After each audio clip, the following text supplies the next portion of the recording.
There's a law for if any driver or motor vehicle causes obstruction, then he shall be guilty. So guilty here means that you can be summoned, you can be compounded, and you can bring to the court. But this was prior to 2011. However, in 2011, there was amendment made to this section where, sorry if it gets a little bit dry on the law, because I can move on from my law background, so I tend to to quote some provision. So after amending this section, section 48 subsection 2 says that if any driver of a motor vehicle causes obstruction on the road or traffic, a police officer, road transport officer, or any appropriate authority, I highlighted the appropriate authority, may clamp the wheel of the motor vehicle or remove the motor vehicle to a location as misstated. So this is where the enforcement unit, or to be specific, on our traffic enforcement unit plays a role. Prior to this, maybe you were born earlier than me. You know that there was no clamping and towing before this. Yeah, doctor? I'm sure there was no clamping and towing before this, but when we started in 2014, we start to clamp and to tow. Why? Because even though the power is given to police, to JPJ, yeah, road transport officer, and also the appropriate authority, which is the local council, but the police and the JPJ, they don't tow your car. They solely rely on the enforcement or the local authority to remove all the obstruction. Because, you know, the road, we can't be expanding all the road to allow people be parking, on the roadside. So that's why we have to do something with the obstruction. So part of the road safety and part of maintaining the public order in traffic is to remove the obstruction, because summon will not solve the problem. You might get a summon and you might not pay the summon. So by doing or by taking action by clamping and towing will resolve the obstruction on the road. So starting 2014, we have come up with our own tow truck and also our clamping tools to start to enforce on the clamping and the towing. So this is where we play our vital role in maintaining the traffic in Penang, especially in the local authority area.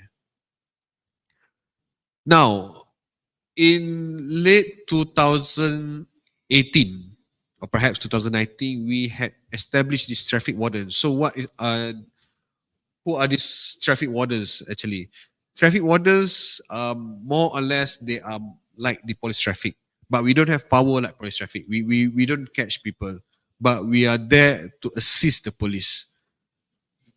Where do we get this power from? Of course, there are also amendment to the act whereby the government feels that there needs to be extra manpower to assist the police traffic. So that's why Section 3 of the Road Transport Act, which is appointment, has been amended in 2018, where the mayor of the city council may appoint such number of persons to be a traffic wardens. So mayor has been given the power to appoint traffic wardens to carry out this duty, and also has been authorized to exercise the powers. So what are the powers of this traffic warden? What can they do? Maybe after this you will see, because we are starting to expand our traffic wardens to help to ease the traffic in Penang. Because before this, we started with very minimal number of 5 and then 10, and now we're going towards 20. Okay. So our main role and function of traffic warden is, of course, to assist the police. We are not going to take over the police duty. No. We are assisting. In fact, if you are familiar with this hotspot road, especially in this Bayang Lepas area in the morning, you can see there will be both police traffic and also traffic warden. Blue and white uniform will be taking care of these these traffic junctions to control the traffic and also to assist traffic operation. Like even today, we have a Spadu with police to do a roadblock. Yes, we are assisting the police actually, because we cannot expect, even you add more police also, you will not solve the problem in Penang. So that's why we need more extra manpower. So by that, the local authority are assisting by establishing our own traffic wardens. Other than that, yes, of course, we also have power to issue summon. It's not only police that can issue. We also issue, but we don't issue. We don't have that wider jurisdiction. We don't issue for, speeding, because we can't catch you. Our motor is just 250cc. We don't catch you like police traffic. They might able to catch you. I will invest more on 500cc after this. But that is not our main point. We are not getting revenue for this traffic warden. No, our main purpose is actually to assist this traffic, especially, Penang is a tourist spot. Every weekend, even myself, I won't come out from my house during weekend, because you will see a lot of outsider stories. Yes, we welcome them. We welcome them to support our economy. So that is why we have to work. Even my traffic warden, we are working Saturday, Sunday. We are not office hour 8 to 5, Monday to Friday. No. My enforcement department, we work 24 hours a day, actually, just like police. Why? Apart from traffic, of course, traffic, we don't work in the wee hours, but we have other units such as this special task when there's any bencana or any, tree falling, then we are there to help. But traffic here is to assist the traffic, and we can issue summons. Some of the summons that we issue, of course, to maintain this safety, the road safety, we will issue summon number one against traffic signs such as no entry, no U-turn, parking on the yellow line, double yellow line. But we don't go on the speeding and red light yet. Okay, more on the our territory, our jurisdiction of the local authority. Okay, to maintain the traffic. And where do we get this source of power from? Of course, from the section 79, where police officer, road transport, and traffic warden in uniform. Yes, only in uniform. You don't see a preman or you traffic warden without uniform to catch you and give you summon. No, that is not right. So when you see this traffic warden, yes, they can give you instruction just like police traffic. Maybe when you see the road, the traffic light is not functioning, yes, they can direct you. They can even retort you, just like police traffic. And also subsection 2 says that if any person, pedestrian or driving fails or neglect to the indication of the sign traffic, so they can be issuing summon, just like police traffic, So after this, maybe you are more aware, the people are more aware that police warden is just as like police traffic. We are there, we can direct you, we can direct the traffic, and also we can summon. All right, a little bit of the statistic. Can't see from my screens here.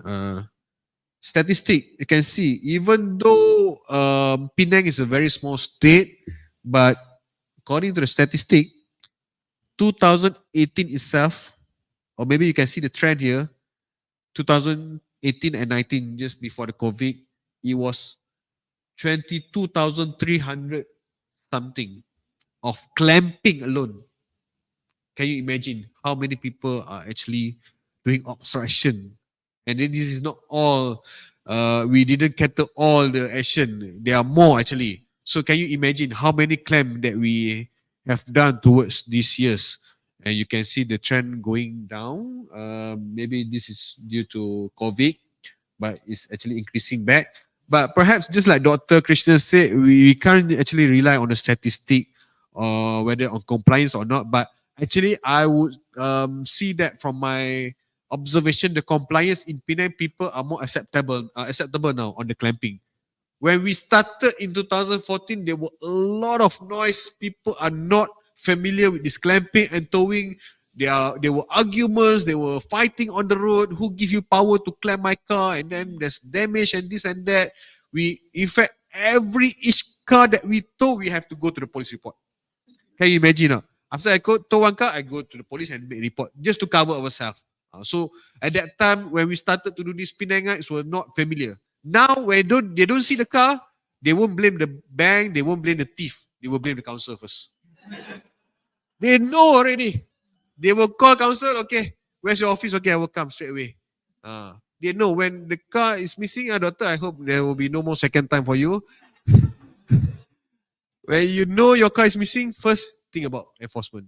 It's not about thief. I don't know about police. I don't know about cases of car theft in Penang, but yes, we are the one. The easiest indicator is that you can see a yellow sticker. When we tow your car, we will put on a yellow sticker with our number, hotline number to contact, and information. You can even scan the sticker to get you to the location where we store your car, which is actually behind the Times Square, which is where my office is. Okay, so towing itself, you can see the trend around 4,000, 5,000. That's a lot actually, and that's a lot. And we still couldn't cater all the complaints. How many of you actually complains about this? Yes, I know. In fact, we try our best to cater all the complaints, but we couldn't. Why? We only have 6 tow truck in Penang.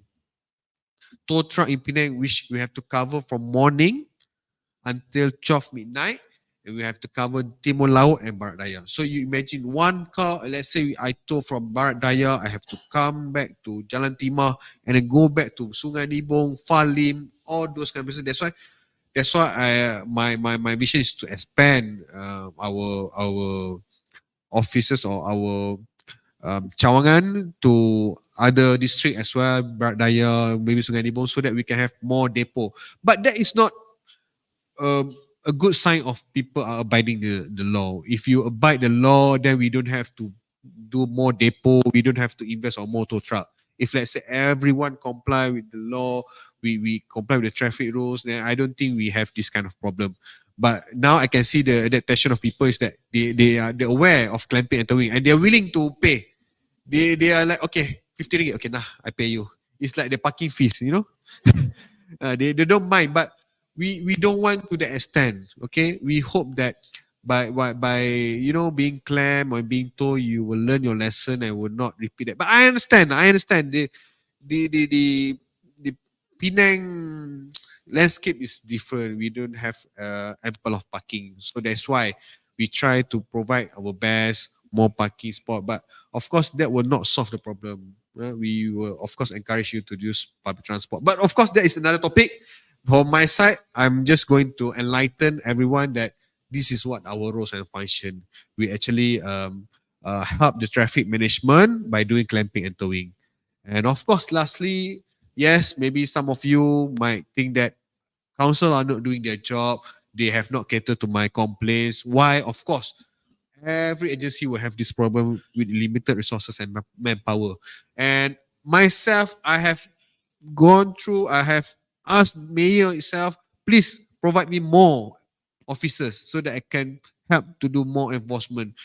It is not easy actually when you are dealing with government agencies. When you ask for more officer, you have to ask for more. You have to pay more. You have to get the approval from the JPA and whatnot. So, but we are trying our best. I'm trying to expand my unit traffic to more traffic wardens after this to help police, and also, of course, urban in Penang is different. Penang, Melaka is different. If you go to Alastar, you go to Pahang, they don't face this kind of problem. Even Seberang Perai also, they don't have the problem that we face in Penang. So that's why it is more challenging over here. And of course, we hope that the public compliance on the law and also the awareness are there so that everyone play their roles in making sure that the traffic is safe for everyone. So I think with that, that's about it about MBBP enforcement and how we contribute to the traffic in Penang. Okay, with that, I thank you. Thank you, Tuan. Thank you, Tuan Azrin. Huh? Azrin. Yeah, I'm so sorry. Thank you. So our talk today mainly will be about Vision Zero approach, which is an approach to managing road traffic safety that aims to prevent fatalities and by creating a safe environment for all road users.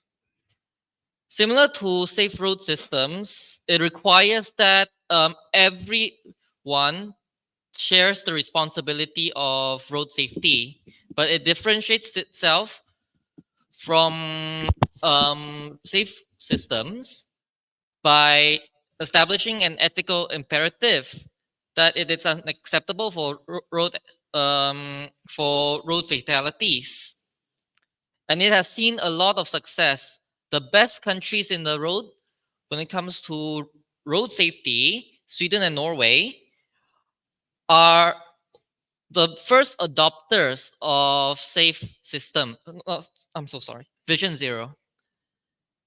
Now, I would like to invite both our speakers to join me on the stage. To huh? Yes. And I would also like to invite Inspector Pratip from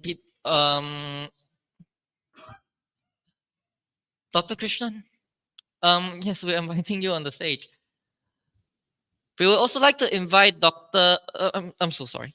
We would also like to invite Inspector Pratip to join us on the stage from PDRM.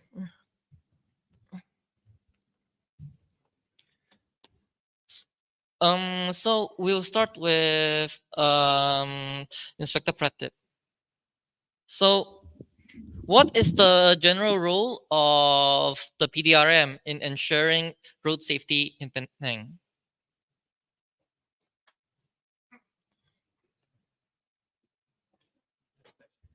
Mike, I'm sorry.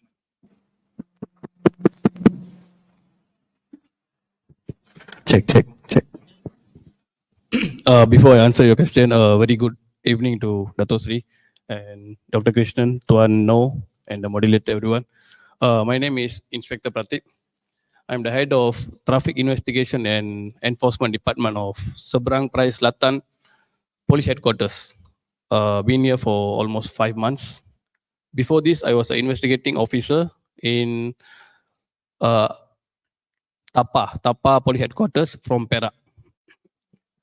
So such a pleasure today to be on the stage with the titans of the topic today, Dr. Krishnan and Tono. Because this time last week I was in Japan. I was having a nice evening in the Japan with my family.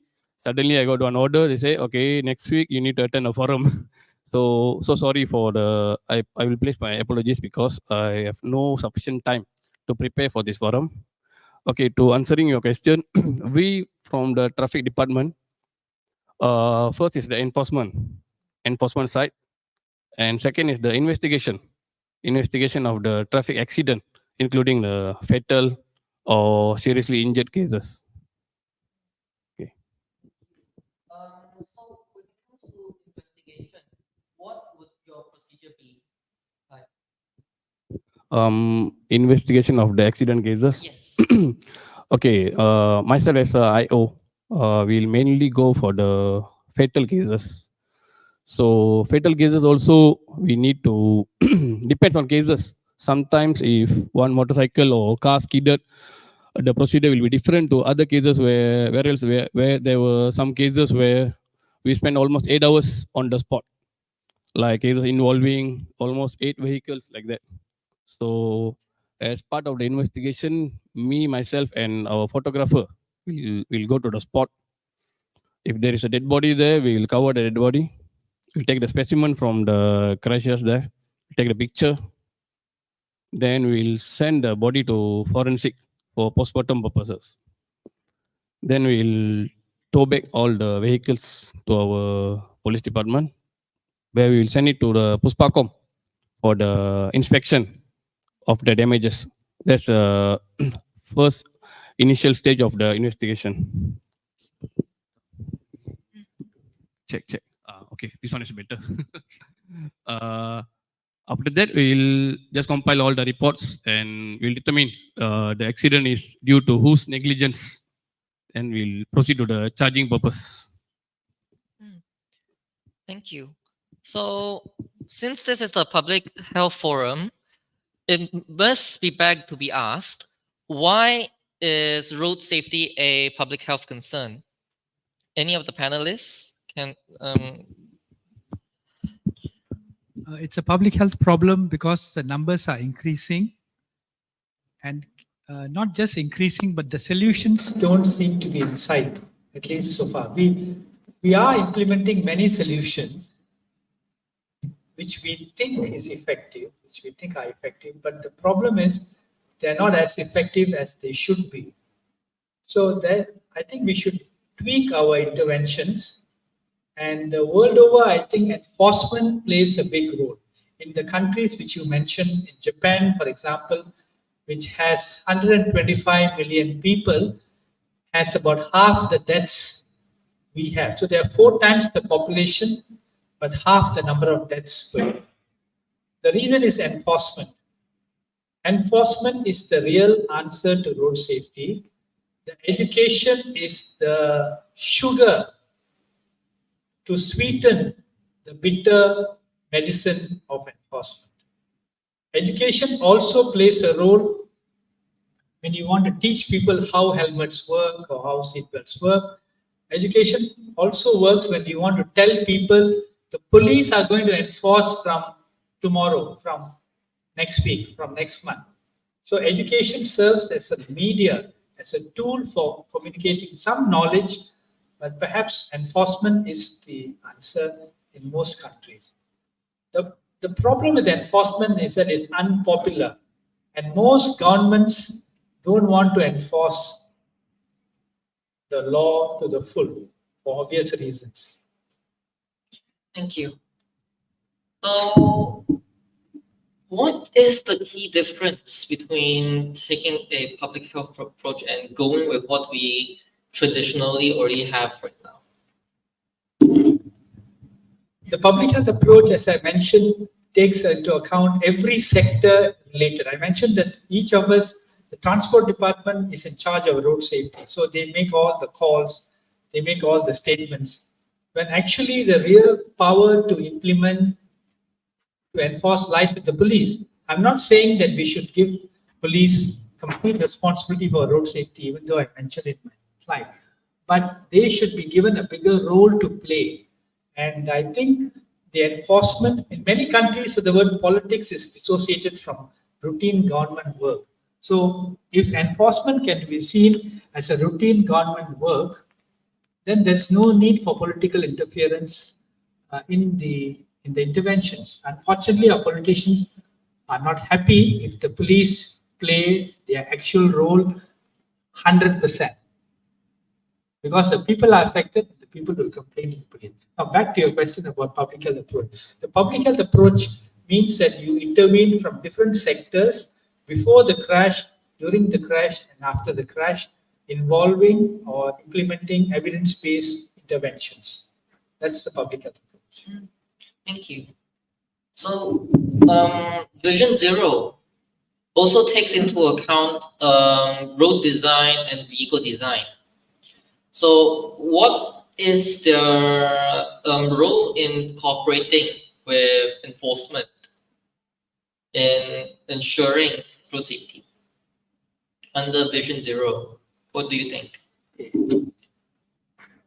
If you look at the many E's of road safety, we all are familiar with engineering, enforcement, education, emergency care, and so on and so forth. The engineering bit, unfortunately, is not in public face. The engineers do their job behind the ground. The public are not aware of it. There's people who build safe cars also do their work effectively. They are very important. In fact, safe roads is now a given. Literally the word, if you understand what I'm trying to say, you will assume that the roads which are being built meet standards, the vehicles meet standards, meet steering standards, and so on and so forth. They are inherent and very important to road safety. The public is only concerned about what if I don't wear seat belt, what if I don't wear my helmet, what if I speed. So those interventions I highlighted because it is given, it's assumed that the engineers and vehicles are safe behind the scene. Not important, but behind the scene of every day. We don't see these people working or policies because we assume them. So it's of course important as part of the bigger picture. Thank you. Moving on, is the Penang City Council planning to adopt a Vision Zero approach? And if so, how would it be implemented in Penang?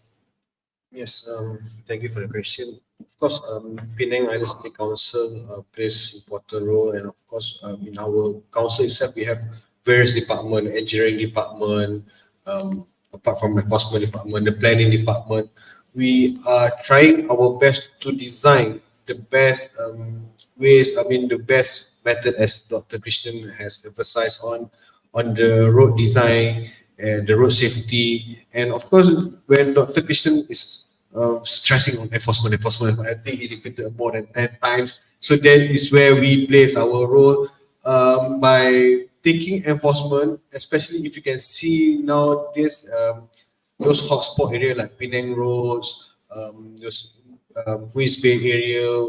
We try to put omnipresent over there. We are trying to put our enforcement officer over there to make sure that people abide by the rules. And of course, the road, it is not wide enough for people to just drop by, to wait, and to cause obstruction. So that's why we have to do a lot of enforcement in ensuring the public health is catered on.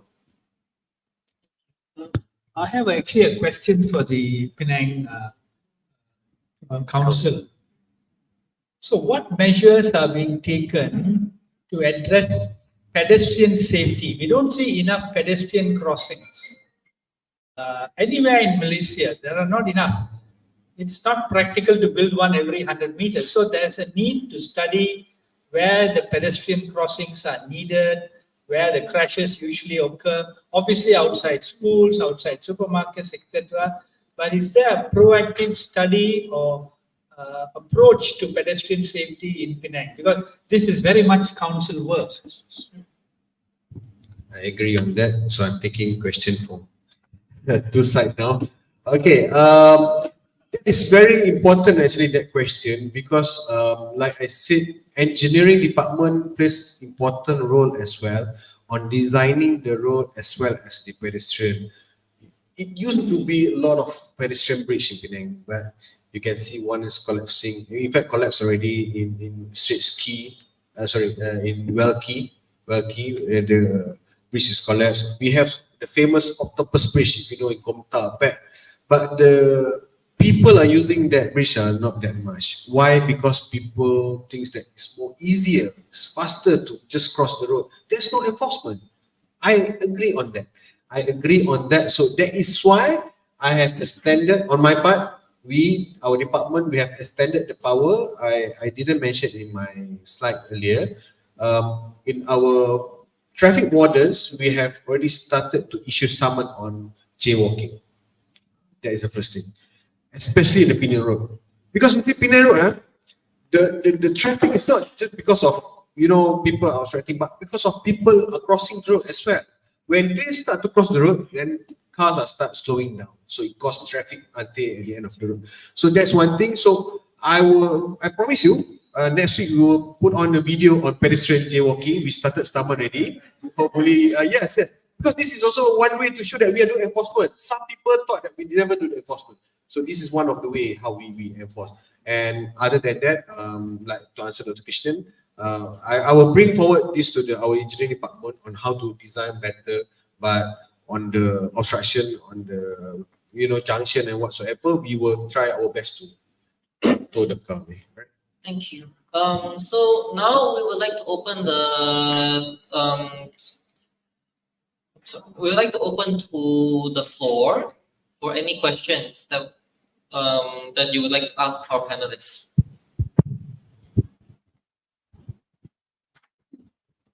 Hello, good evening to all the speakers and guests. I'm a Penang boy, born and raised in Penang. I was also from St. Xavier's. Well, it doesn't make things better or worse. First of all, I'm really very happy to hear from Dr. Krishnan, yourself, Inche Noraz Rain, and I forgot your name, sorry. Now, one of the pet peeves that I have as a Penang guy, because I've been going very often to Gurney Bay, and I use Gurney Drive very often, and it is so dangerous using the two pedestrian crossing. The one very near to Evergreen, and the one which is just in front of Escort Hotel. First of all, the signage is very low. I don't know why. The one in front of Escort Hotel, right behind it is a big tree. It's a big tree. So it's ridiculous. I have used Gurney Drive over the last 6 months since Gurney Bay opened, more than 50 or 100 times, almost every day. No cars will stop for pedestrians. It is a tragedy waiting to happen. Okay? So please do something. All you have to do is forget all the high-tech things. Get one of your officers in plain clothes, take videos. I bet you within half an hour, you can get easily 50 summonses. And I bet you, well, not nasi kandar, so we can have coffee somewhere else, seriously. Okay? This is an accident waiting to happen. You hit the hammer right on the nail, Dr. Krishnan. There are also incidences of, I have made reports to council. I've even contacted the Politicus DAP. And I use the WhatsApp, So where I live, around the Medan Lim Cheng Tik there are so many illegal parking. Two-way street become one-way street. Accidents waiting to happen. Medan Lim Cheng Tik coming in from or going out to Burma Road is a one-way street. But you have motorcycles and even cars coming through. I bet you stay there for 1 hour, you can easily catch 10 of them.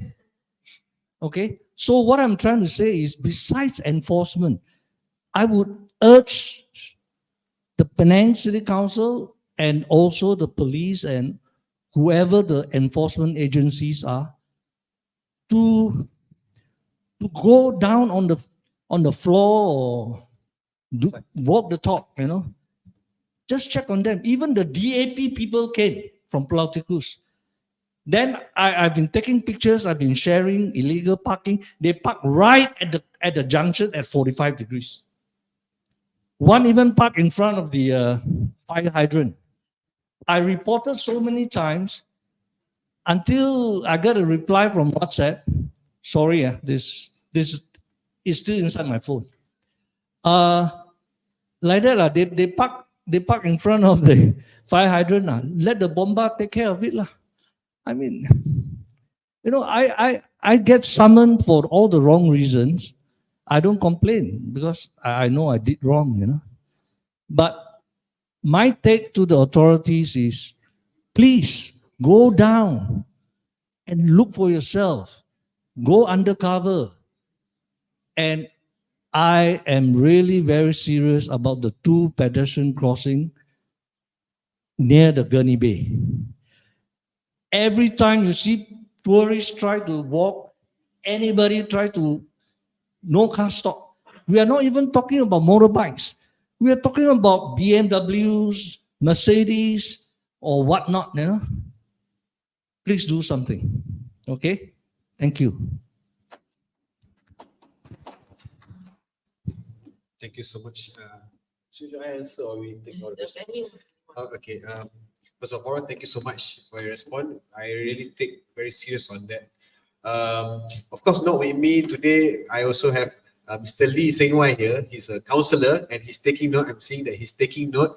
He will, because he's one of the policy maker. And maybe after this we can talk. Like to get your phone number. Sure. I will give you my direct phone number.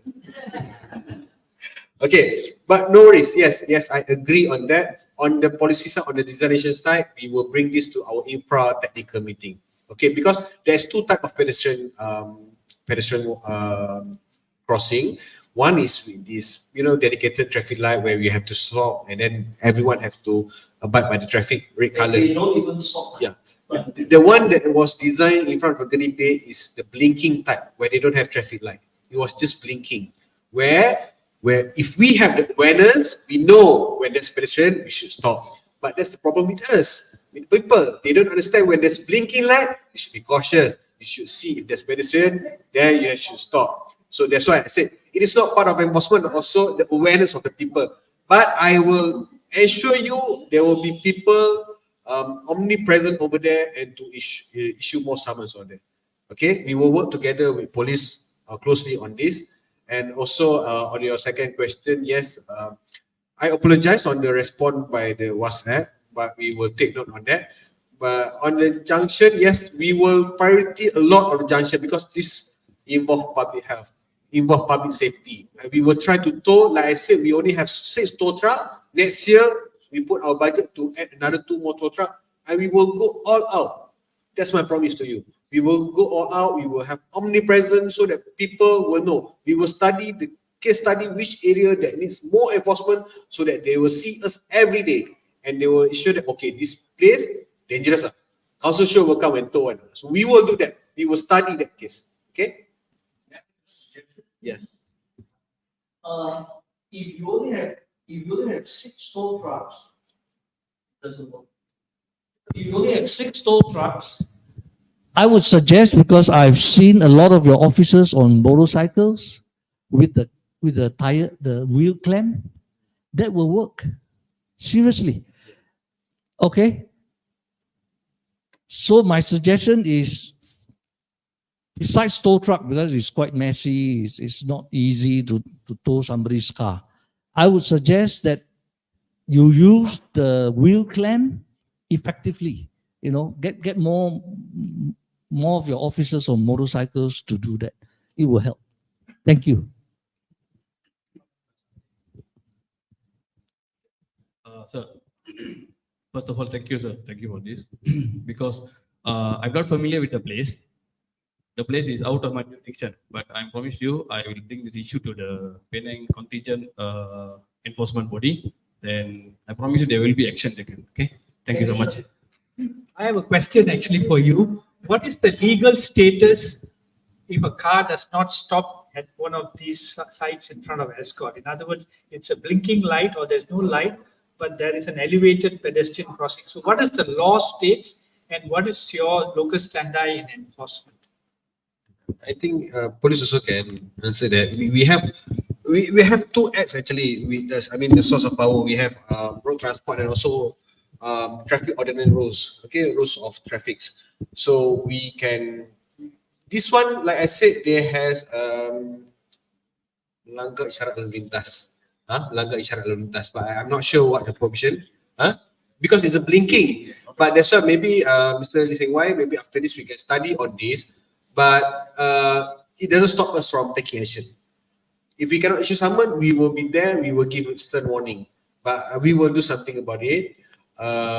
Talking about clamping, yes, we will assess because sometimes clamp doesn't solve the problem of obstruction because even you clamp, the car is still there. But yes, Mr. Lee Seng Wai also has been urging us to buy more clamp tools, more the clamping tools that we will do more clamping just to make sure that the people are aware that there is stern enforcement on the obstruction. Malaysia is known to be a country, a lot of our income is through tourism, and Penang, I think, has about the country's 40% of tourists to Malaysia travel to Penang. The figure is near there. So I think, and as he mentioned, Penang is not safe for motorcyclists and for pedestrians. So please take this seriously. If necessary, we need to modify our legislation to make it compulsory for cars to stop to allow pedestrians to cross, and even at these sites, which are blinking or not blinking, or even those elevated pedestrian crossings. I tried crossing them recently, the sites you mentioned, we cannot cross, let alone tourists, because tourists will assume that cars will stop. It's a big problem, not for us. The tourists will assume that the moment they go on that, they have the right of way, because that's what it is in their country, until they learn the hard way.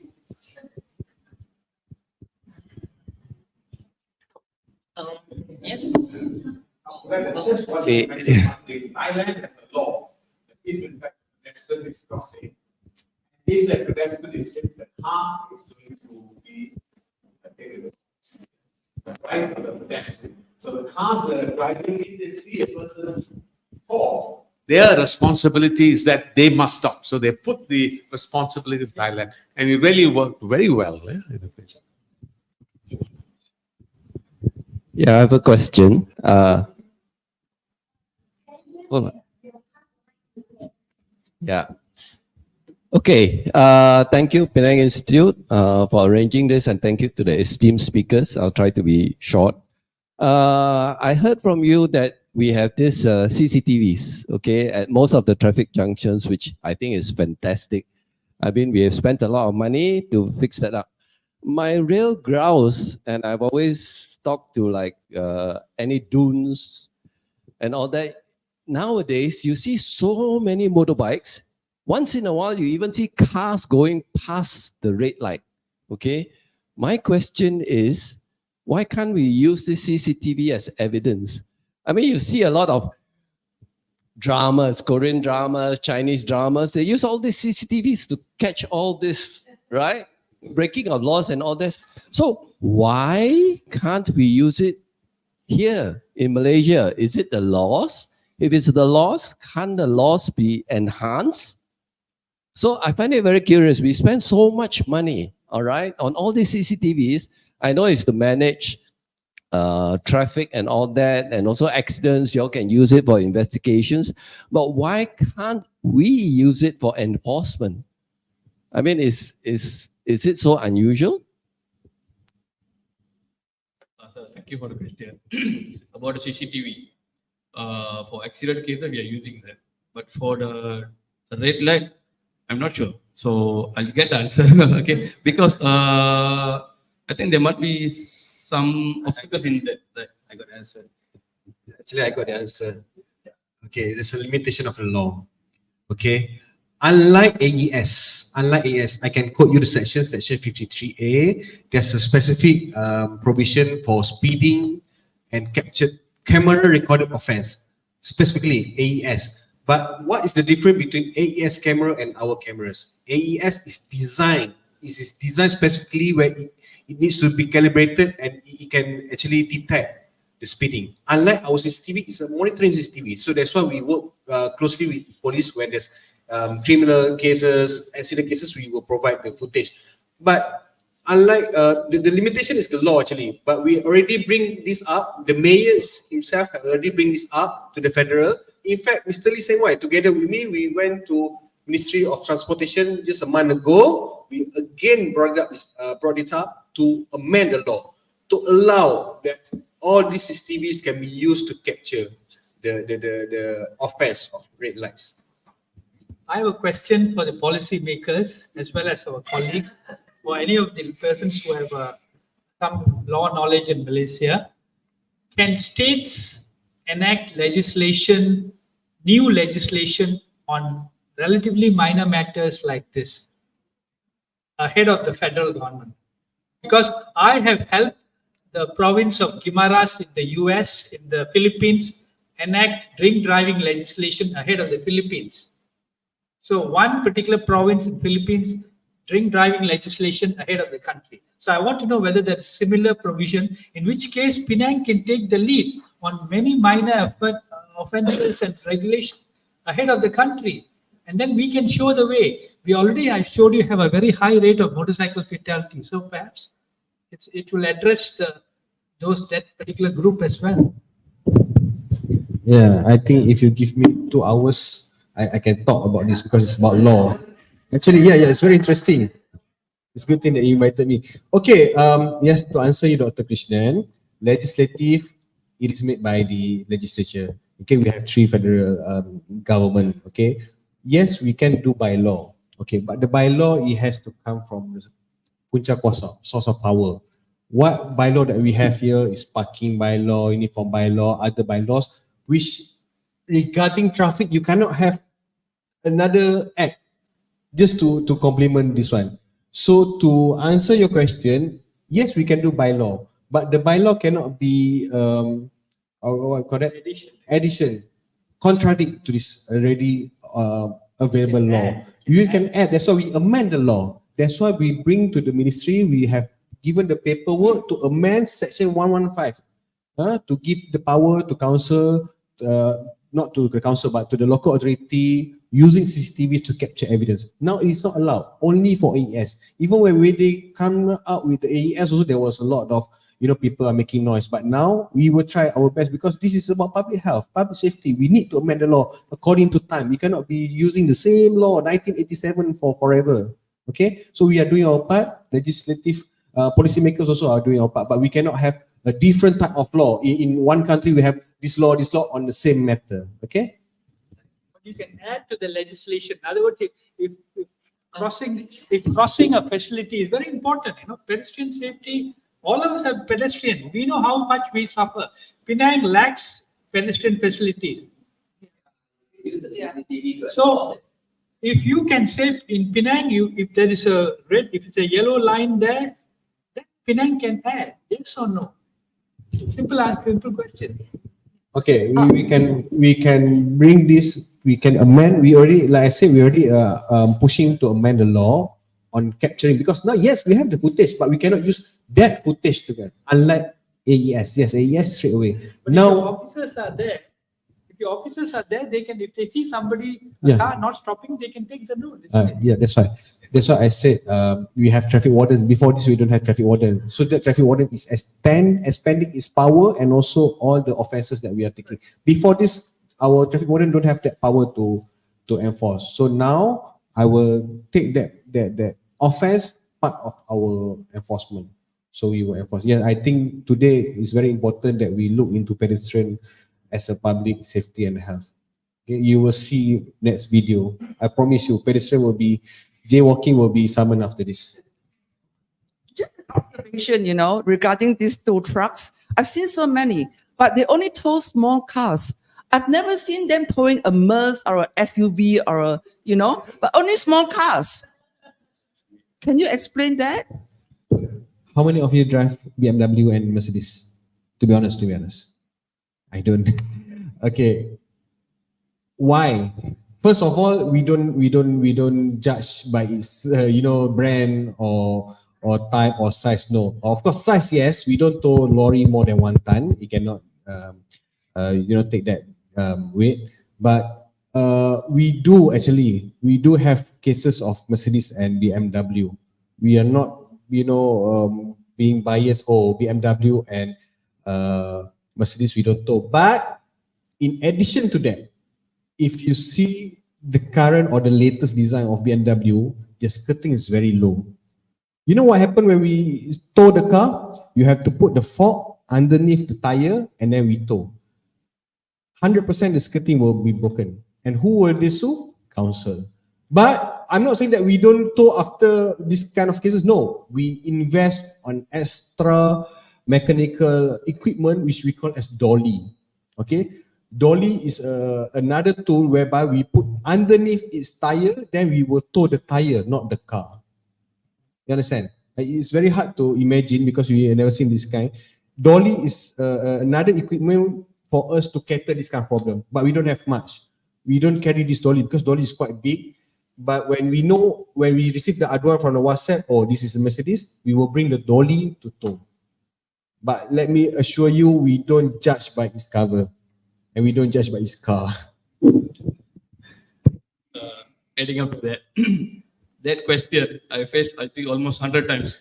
Whenever we are doing our enforcement, if we stop the Mercedes or BMW, they'll say, why are you stopping only the big cars? What about the small cars? So are you targeting the big cars because we have more money? Like that. So if we are stopping the smaller car, they'll say, you're picking the car. BMW or Mercedes, you're not stopping. This is the dilemma we are facing every time when we are doing our enforcement. But I can promise you, we are not picking cars. Never. We never pick. There is no law for big car and small car. Law is same for every car. Okay. Equality. Okay, thank you. Next. Yeah, hearing all whatever been said and so on, it's public health, pedestrian safety is very important. But there's one thing which I don't understand in Penang. I have seen in many countries or in many cities, they have a pedestrian subway, but I never see one in Penang. A pedestrian subway at the busy junction, we don't have to worry about zero traffic light, motorcyclists, or the pedestrian can walk through the subway to the other side, right? And especially in Penang, Penang City is a tourist area.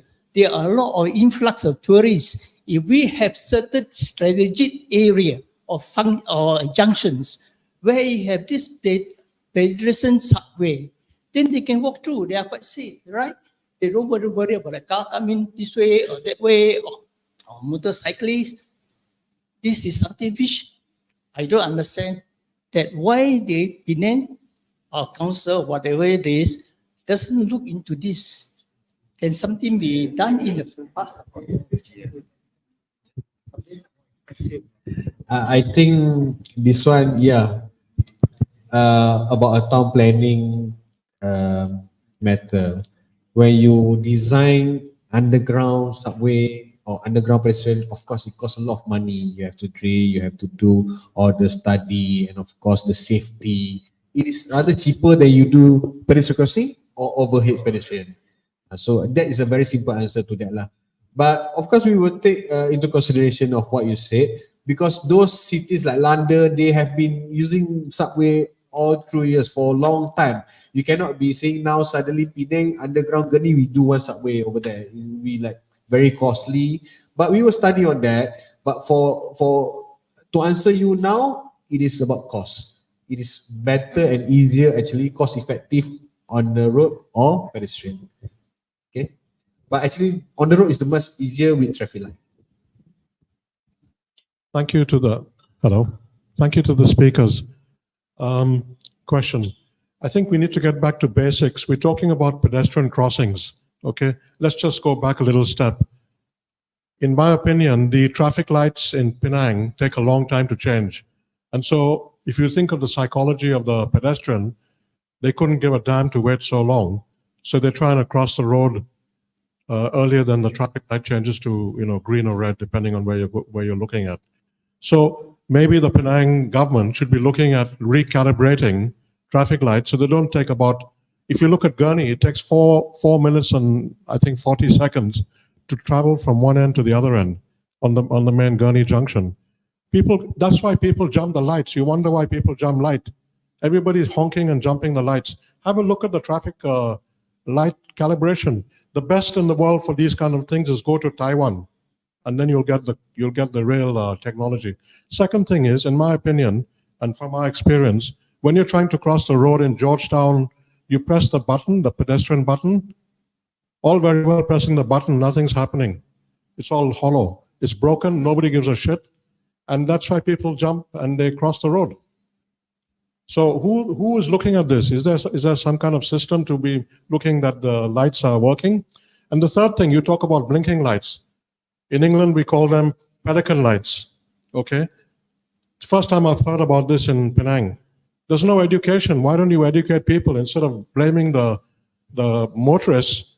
Educate people on TV all over the place to say that these are new technology, state-of-the-art technology in Penang.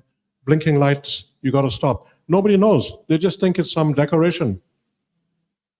The fourth thing is, it's just, can you share your WhatsApp link?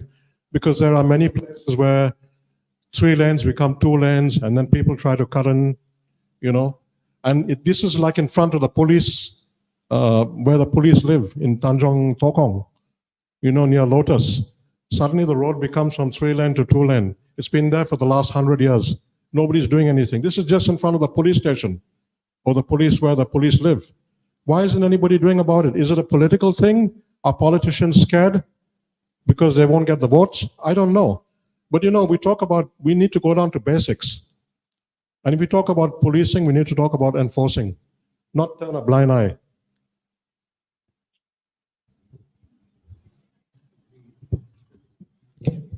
Yeah, we will take note on that. Like I said, our policymakers here, and also part of it is our engineering department to study on these traffic lights, the traffic, timing and whatsoever. We will bring this forward. That's why we are here to listen to you. It's good that we have this platform to study this kind of thing. Okay, but on the enforcement side, we will look into how we can improve better. Okay, thank you. So, Sorry. okay, you go ahead, Michelle. Sorry. So I have two questions, one on road safety and one on enforcement. So road safety will probably be best answered by Dr. Krishnan, and on enforcement by Tuan Asrin.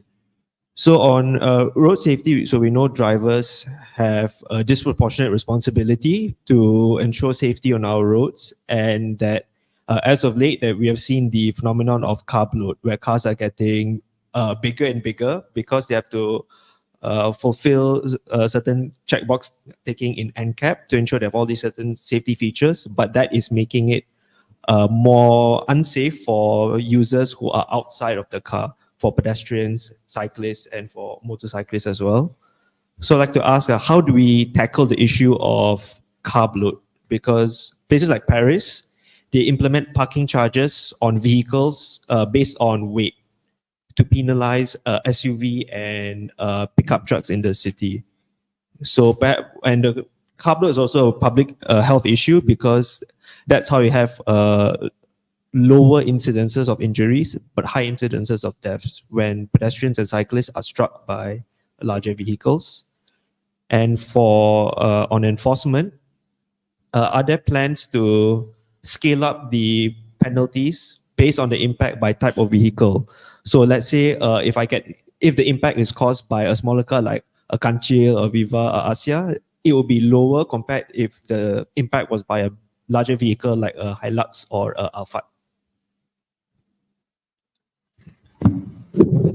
Very interesting question. You remember my slide where I mentioned that the first few mantras or tenets of road safety are land use planning and public transportation. We talk about safety, but what about land use policies, planning, and public transportation?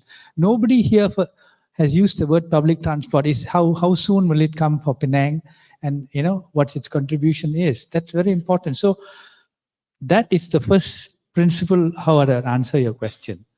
Okay? In other words, the bigger cars obviously cause more problems to pedestrians and that.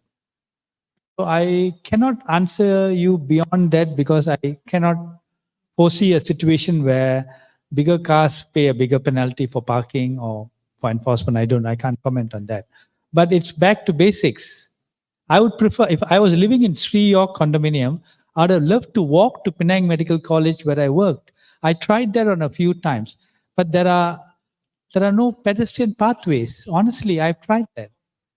There are not enough pedestrian pathways. If there are nice pedestrian pathways, I don't mind walking. It's just a 5-minute drive. So there are not enough pedestrian. And so we are back to square one. Land use planning where there are sufficient pedestrian pathways. Sometimes it's easier to walk, If you live around the Gurney area, it's probably easier to walk to Gurney Plaza and to Paragon than to go by car because you have to go around. So people don't mind walking if the infrastructure permits it. Unfortunately, our infrastructure and our weather don't permit walking. But from a public health viewpoint, land use planning is important because walking will make people more healthy. Many cities, they're just car-free. I'm sure you heard of car-free roads and car-free days. Those are good days, actually. So I'm not answered you specifically, but I've answered you on a very broader note, unfortunately. Yes. So if you have better pedestrian infrastructure, people will use the infrastructure. Sometimes on short distances, people just would prefer to walk, provided it's safe. Sometimes our pedestrian, I've tried walking from Sri Pankot to Georgetown. Sometimes they're very nice, but suddenly it becomes very narrow. If you tried walking along Gurney, for example, some places you have to walk onto the road and then back to the road, which is very unsafe. Path suddenly becomes there's a tree or there's a shop or there's something there. So there's need for a review of our pedestrian crossings. As somebody said, I agree that it's a thing waiting to happen. So about size of cars, you want to say about the size of the car? Yeah, so far, I will answer that. To answer your question, yes, we have different charges, different penalty for different type of vehicles. Motor is different, car is different, lorry is different. But car, SUV is the same as car. Motor, sedan, sorry, not sedan, cars and also lorry. Same just like police and JPG also. Different fine for different type of vehicles. Yes. Even parking and also summon. I would like to thank all of our panelists for answering the questions from our audiences and to grace us with their appearance. But our event has come to an end, and I hope that everyone enjoys the talk. Seems like a lot of interest there's a lot of interest in the topic.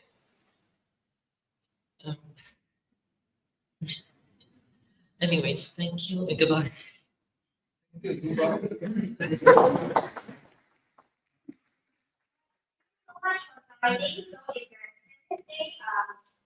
Please